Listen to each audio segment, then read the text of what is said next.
Sən oyun haqqında fikirlərinizlə başlayaq. Oyun haqqında düşüncəm yaxşı komandaya qarşı oyun keçirdi.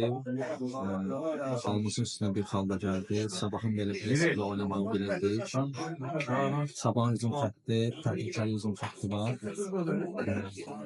Ədalətli nəticə oldu.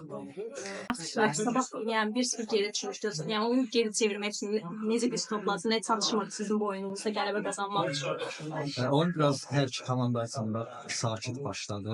Onlar da risk eləmirdilər, biz də risk eləmək istəmirdik və bilirdik ki, onların kontratakları təhlükəlidir.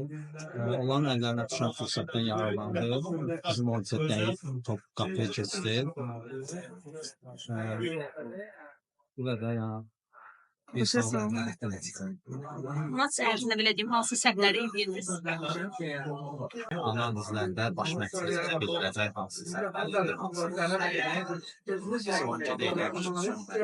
Hazırda ikinci pillədəsiz. Yəni bu Avropa yolu məqamında belə deyim, məsələn, onlardan birisi. Bu oyundakı faul itirişinizi düşünürsünüz? Marafon uzundur. Biz hər oyun 3 xalçın oynuyoruz. Amma bu demək deyil ki, hər oyun 3 xal qazanırız. Hər oyun 3 xal qazanırsa zaten çempion olarıq. Sabahda səfərdə oynadıq və bir xal normal nəticə. Xalın üstünə bir xal qaldı. Mecli ilə bağlı fikirləriniz, sağlı olmuşsunuz, Hayt və Qələrsiyyə meclisi ilə. Rəqibləriniz haqqında məlumatınız var? Rəqiblər haqqında Belarus komandası haqqında məlumatım var. Haytın gündə yoxdur. Bunu toplayıb başlayacağız. Bizə göstərəcək. Niyə çağırırlar? Çox sevindirici bir şərəf olsun.